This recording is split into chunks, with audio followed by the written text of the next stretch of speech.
დღევანდელი ეპიზოდის ღვინის დაგემოვნების ნაწილის პარტნიორია მეღვინეობა დეკანოზიშვილი. შესაბამისად, თქვენ შეგიძლიათ გამოგზავნოთ თქვენი ღვინო დასაგემოვნებლად და შესაფასებლად. ჰოპ, და ჩემთან კადრში ჯადოსნურად გაჩნდა ღვინო. ეს არის მეღვინეობა დეკანოზიშვილი, წითელი მშრალი, 2017 წლის მოსავალი. იგი არის განსაკუთრებული მეთოდით დამზადებული. რა არის ეს განსაკუთრებული მეთოდი? ეს არის აპასიმენტო, რომელიც შეგვიძლია მარტივად რო ავხსნათ, გამომშრალი ყურძნისგან მიღებული ღვინო, რაც საკმაოდ რთული, შრომატევადი და ასევე საკმაოდ ხარჯიანია.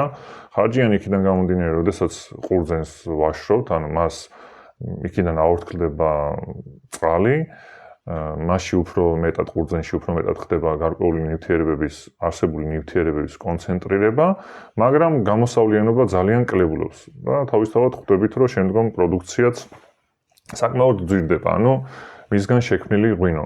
და შემდგომ ასევე ამ კონცენტრირებული წვენის გარდაქმნა საკმაოდ რთული პროცესია და ღვინოც უფრო ნაკლები რაოდენობით მიიღება, ვიდრე ჩვეულებრივი ყურძნის გამოყენების შემთხვევაში.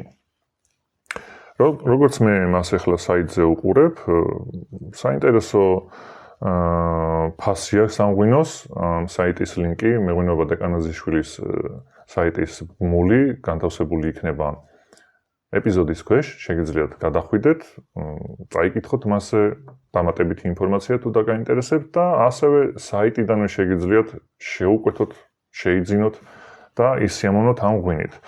ხო, როგორც უკვე აღვნიშნე, ეს ღვინო არის 2017 წლის მოსავალი და ისეთი მეთოდით არის დამზადებული, რაც უკვე ვიცი და ცნობილია ჩემთვის, რომ სავარაუდოდ კი არა და ვფიქრობ, რომ რეკომენდებული იქნება დეკანტერის გამოყენება.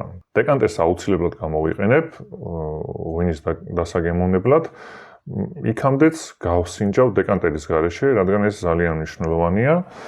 ჩემთვის, რომ შემდგომ უფრო უკეთესად გავაკეთო შეფასება. მოდი, გადავიდეთ ეტიკეტზე და წავიკითხოთ მასზე არსებული ინფორმაცია. რაც შეეხება ეტიკეტს, აღნიშნული არის, რომ 2017 წლის მოსავალია, წითელი მშრალი, თვითონ მეღვინეობა დეკანოზიშვილი, ასევე ალკოჰოლის შემცველობა 14.5, რაც არ არის გასაკვირი, რადგანაც ვიცით, რომ ყურძენი კონცენტრირებული იყო და შესაბამისად მასში არსებული სითბოც უფრო მეტად იქნებოდა კონცენტრირებული. ასევე რაც გამოარჩევს ამ ღვინოს არის ის, რომ იგი შექმნილია ორი მეთოდის შერწყმით. მის შესაქმნელად გამოყენებულია ტრადიციული ქართული ქვევრის მეთოდი, ძველ რომაულ მეთოდთან ერთად. მოდი წავიკითხავ კონტრეტიკეტზე არსებულ ინფორმაციასაც. იგი შექმნილია სამი ჯიშის გამოყენებით, ესენი არის საფერავი 68%, ოცხანური საფერე 22% და შავკაპიტო 10%. ძალიან საინტერესოა. ასევე დავარგებულია მუხის კასრებში. მოკლედ, რასაც ველოდები ამ ღვინისგან, უნდა იყოს საკმაოდ სხეულიანი და საკმაოდ კომპლექსური. გადავალ დაგემოვნებაზე, გავხსნი.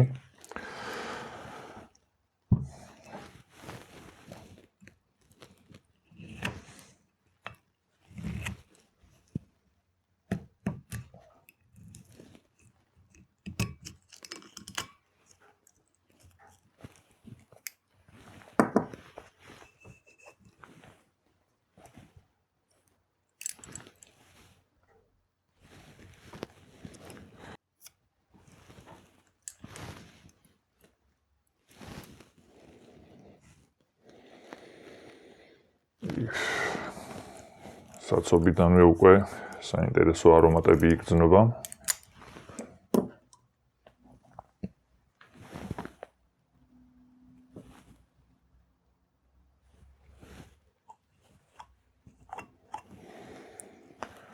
სანამ ღვინოს დეკანტაციას გავუკეთებ, მინდა რომ იქამდე დავაგემოვნო მცირე რაოდენობა დეკანტაციის, ანუ აირაციის გარეშე.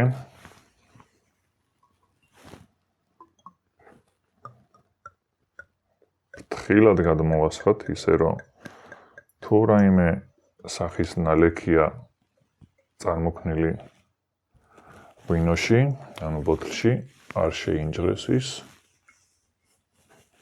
მაქვს ვარაუდი, რომ შესაძლოა იყოს წარმოქმნილი გარკვეული ნალექი.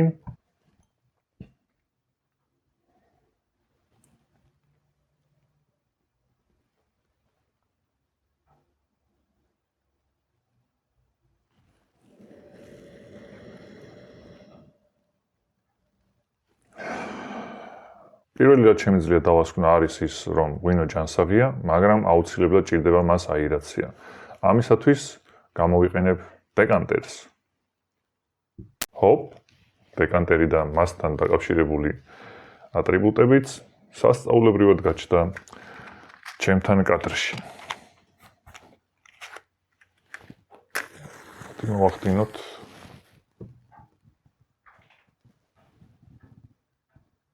ღვინის დეკანტირება.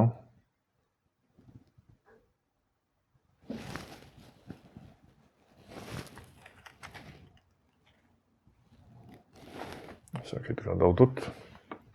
ეს ღვინო შეგვიძლია გამოვიყენოთ. ჩავასხოთ დეკანტერში.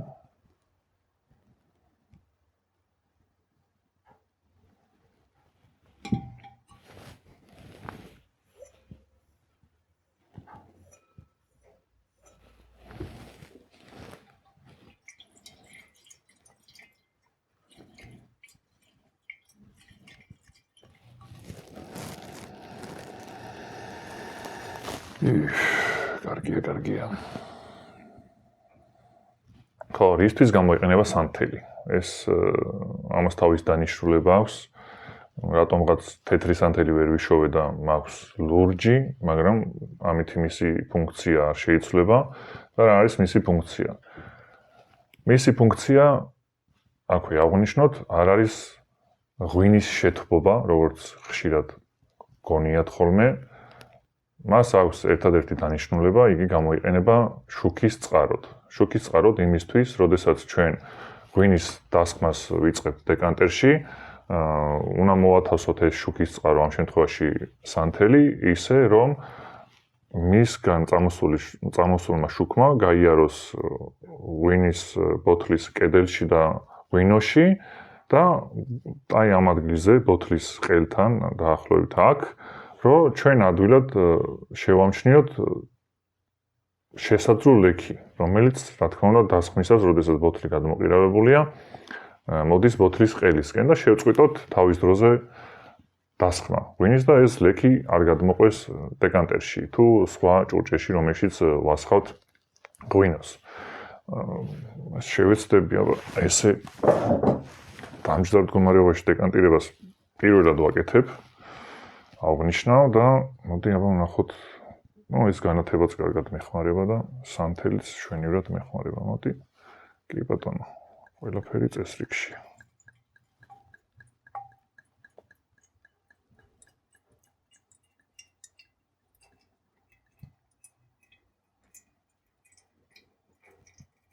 ხო, სითხეში არ გვაქვს ნალექი, ღვინოს არ მოყვება.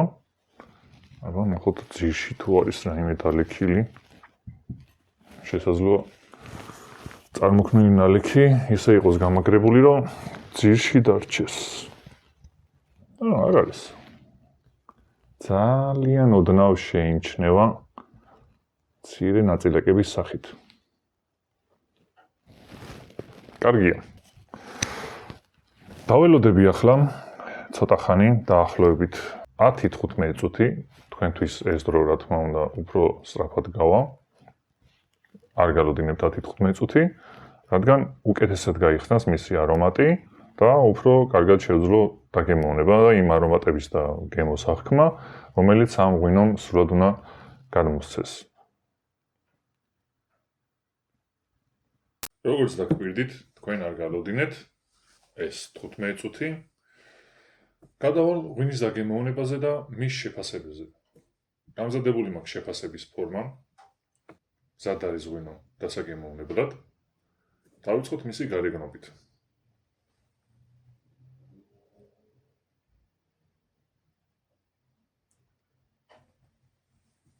შემიძლია თქვა, რომ ღვინო არის გამომჭვირვალე, აქვს საშუალო ინტენსივობის ცრემლი. რაც შეეხება ფერს, 8-9 წლის ღვინო მე-9 წელშია და შესაბამისად მისი ფერიც იდენტურია წლოვანებასთან, იგი არის გადასული ლალისფერიდან ძოწისფერში, მუქი ძოწისფერია. გადავიდეთ არომატებზე. ფერის ხრივად შევაფასოთ და რა კრიტერიუმებით ფასდება იგივე, ანუ გარეგნობის ხრივ უпроსტად. სისუფთავე, სუფთა, არ აქვს არანაირი მინარევები, შესაბამისად ქულას უწერთ. ფერის შესაბამისობა ასაკთან. როგორც უკვე აღვნიშნე, ფერის შეესაბამება ასაკს, რადგან ლალისფერიდან გადასულია ძოწისფერში და ღვინოც 9 წლის არის, საკმაოდ ხანდაზმული ღვინოა, ეს არ არის პატარა ასაკი ღვინისთვის. შესაბამისად აქაც წერთ ქულას. ფერის შესაბამისობა ტექნოლოგიასთან. რა თქმა უნდა, ფერი შეესაბამება ტექნოლოგიას, მუქი არის, რაც აღვნიშნეთ, ასე რომ აქაც წერთ ქულას. გადავიდეთ უკვე არომატებზე.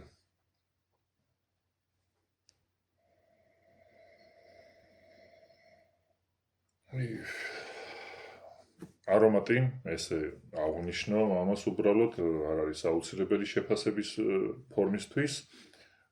საშუალოზე ინტენსიური, ან ზომიერზე მეტად უფრო ინტენსიური, უფრო ძლიერია, საკმაოდ სახასიათოა, რადგანაც გამოირჩევა არომატებს აღწერ ახლა, ესეც არ არის აუცილებელი შეფასების ფორმისთვის არომატების აღწერა, მაგრამ გამოირჩევა გამომშრალი ხილის და შავი ხილის არომატებით, როგორც არის შავი ქლიავი, შავი მწიფე ალუბალი, ქლიავის ჩირი, თუნდაც გამომშრალი ქლიავის ჩირი და ერთ-ერთი მნიშვნელოვანი არომატი, რაც კარგად იგრძნობა და საკმაოდ გამოკვეთილად, ეს არის შავი პილპილის არომატი, რაც დამახასიათებელია საფერავისთვის და არ არის გასაკვირი. შეფასებისთვის რაც ჭირდება, ეს არის ჯანსაღია თუ ზადიანი. აბსოლუტურად ჯანსაღია, აქაც იღებს ქულას, რა თქმა უნდა. განვითარების შესაბამისობა ასაკთან და გამოხატულების შესაძლებლობასთან. რაც შეეხება ამას, ამ პუნქტს, ცოტა დროში უნდა დავაკვირდე, ანუ პირველი მისვლისას რა არომატებიც წამოიღო. კი ბატონო, კარგი იყო, ახლა მეორე მისვლისას ვნახოთ, მეორე არომატების შემოწმებისას.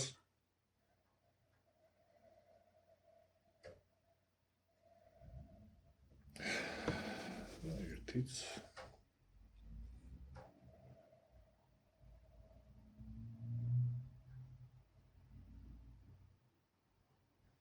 კი ბატონო, განვითარებადია არომატები. ანუ რა არის ეს? პირველი არომატების შეგრძნებისას, როგორც აღვნიშნე, წამოვიდა ეს ხილის და სანელების არომატი, შემდგომ უკვე წამოვიდა კვამლის, ანუ შეიცვალა არომატები და განვითარებადია ასაკთან შესაბამისად გულისხმობს იმას, თუ როდესაც ღვინო ამდენი წლის დაძველებით არის უკვე, მასში რომ შეხვდეს ცოცხალი ხილის არომატები ძირითადად და არ იყოს ასეთი გამომშრალი ხილის ან დავარგების არომატები, ეს უკვე არ შეესაბამება მის ასაკს. თუ იქნება გარკვეულწილად ცოცხალი ხილის არომატები, რა თქმა უნდა, ეს მისასალმებელია და უკეთესიც არის, მაგრამ როგორც უკვე აღვნიშნე, არ უნდა იყოს იგი ძირითადი. ძირითადად უფრო უნდა იყოს დაძველების და დავარგების არომატები. კი ბატონო. ამ შემთხვევაში ეს არომატები შეესაბამება მის ასაკს და განვითარებასაც, გამოხატულების შესაძლებლობასაც, საკმაოდ გამოხატულია იგი, აქაც იღებს ქულას, რა თქმა უნდა. გადავიდეთ შესაბამისობა ტექნოლოგიასთან. აქ არაფერი საწინააღმდეგო ამის მიმართ არ მაქვს, შეესაბამება ტექნოლოგიას. ანუ რა ტექნოლოგიას, როგორც უკვე აღნიშნული იყო მის კონკრეტიკეტზე, იგი არის კასრში დაძველებული, გარდა ქვევრისა, ქვევრიც თავისებურ გავლენას, რა თქმა უნდა, ახდენს ღვინის შექმნისას, კასრიც, რა თქმა უნდა, თავისებურ გავლენას ახდენს და ეს ყველაფერი შეესაბამება ამ ტექნოლოგიებს, ანუ ეს არომატები. აქაც იღებს ქულას, რა თქმა უნდა. კომპლექსურობა. კი ბატონო, კომპლექსურია. უფრო ცოტა მეტად კომპლექსურს ვისურვებდი, აქაც იღებს ქულას გარკვეულ გრაფაში, რა აქ არა. შემდგომ ამ ქულებს დავაჭამებთ და ნახოთ რა გამოვა. კომპლექსურობაში იღებს ქულას შესაბამისად და ბალანსი.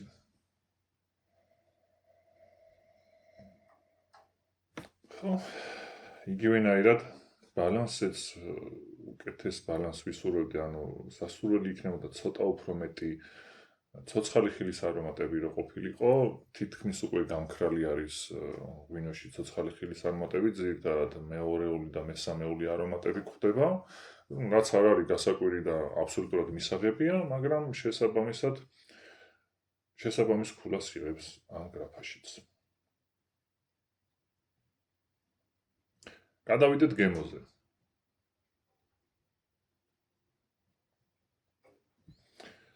გემო.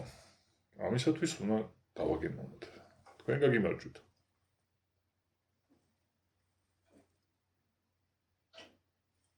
თქვენთვის საინტერესო სანახავი არ იქნებოდა ჩემი დაგემოვნების პროცედურა, ამიტომაც გამოვტოვე იგი თქვენთვის, მე რა თქმა უნდა დავაგემოვნე ღვინო.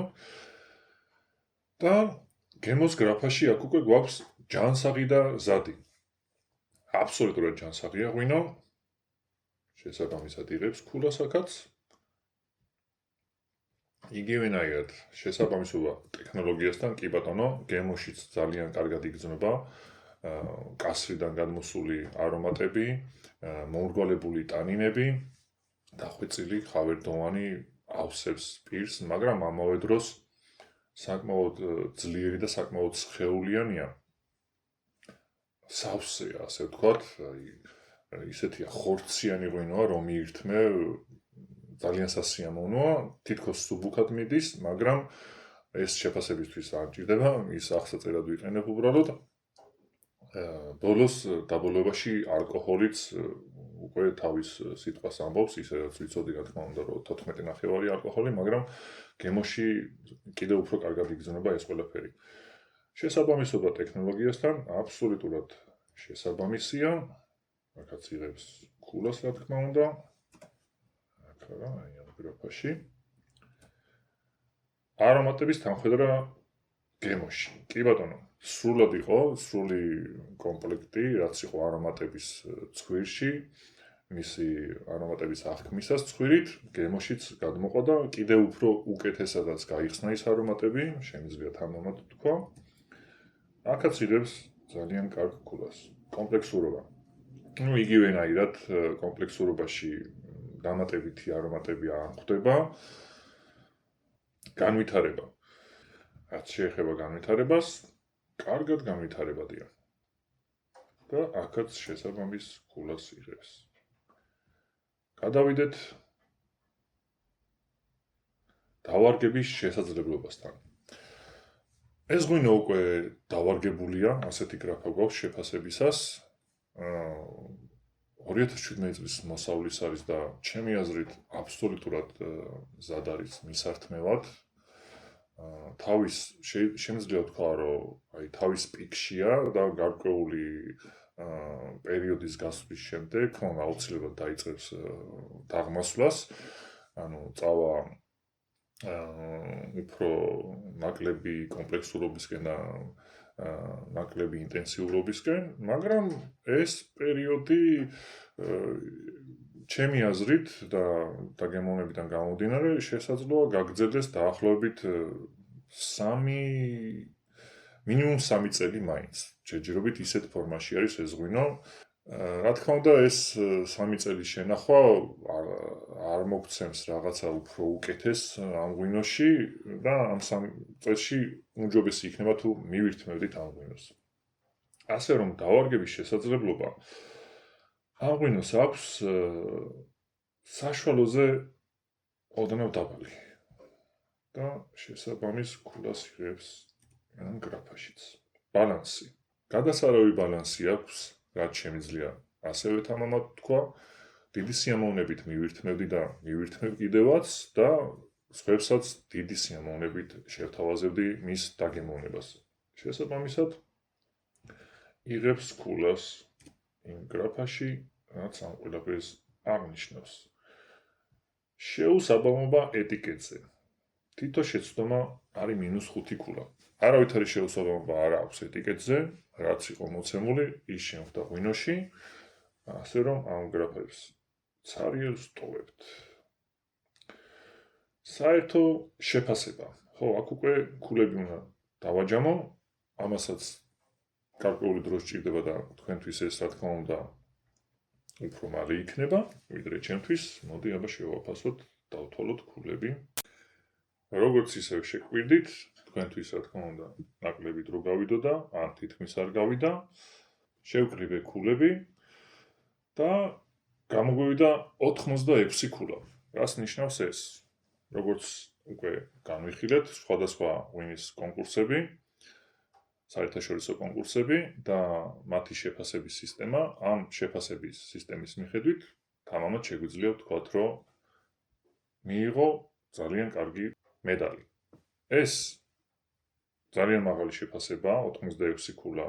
არავის არ ეგონოს, რომ რაღაცა დაბალია და ასე შემდეგ. არ არის ეს ასე, ანუ მედლის მიღება ზოგადად საკმაოდ რთულია ღვინოებისთვის. ანუ იმ ზღვარის გადალახვა, რა ზღვარიც სჭირდება მედალს მისაღებად, ღვინოს მედლის მისაღებად უბრალოდ. და ასევე ერთ-ერთი ძალიან მნიშვნელოვანი პუნქტი, რომელსაც პირადად მე ვიყენებ, გარდა არსებული მედლისა. ანუ ღვინო შეიძლება ასე ვთქვათ, მედალი ქონდეს მიღებული, ბრინჯაო, ვერცხლი, ოქრო, პლატინა თუ თასი და ასე შემდეგ, მაგრამ ჩემთვის ძალიან მნიშვნელოვანია ერთი პუნქტი. ეს პუნქტი არის მისი ფასი. ანუ შემიძლია ვთქვა, ფასის და ხარისხის შეფარდება. მისი ხარისხის აღმნიშვნელი არის მიღებული ქულა, უნდა შევაფარდოთ მის ფასთან. რასაც გვეუბნება ეს მეღვინეობა, იგი ღირს 70 ლარი. მოდი აბა შევაფარდოთ მისი ხარისხი, ანუ მიღებული ქულა ფასთან. გიკვირდებათ და კალკულატორს გამოვიყენებ. 86 გაყოფილი 70-ზე უდრის 1.22-ს. რას მაძლევს ახლა მე ეს ქულა მიღებული შეფარდება ან თქვენ? რაც უფრო მაღალია ეს რიცხვი ხოლმე, ანუ რაც უფრო მეტად არის 0-ის ზემოთ, 0.0-ის ზემოთ, მით უფრო უკეთესია. აქ გვაქვს 1.22, რაც ძალიან კარგი რიცხვი არის ფასი ხარისხთან მიმართებაში, ამ მონაცემსაც შევიტან რა თქმა უნდა, შეფასების ფორმაში. 86, ეს არის საერთო ქულა, რაც მიიღო, ფასი არის 70 და 1.22. ძალიან კარგი. ეპიზოდის სრულად შეგიძლიათ ნახოთ YouTube-ზე.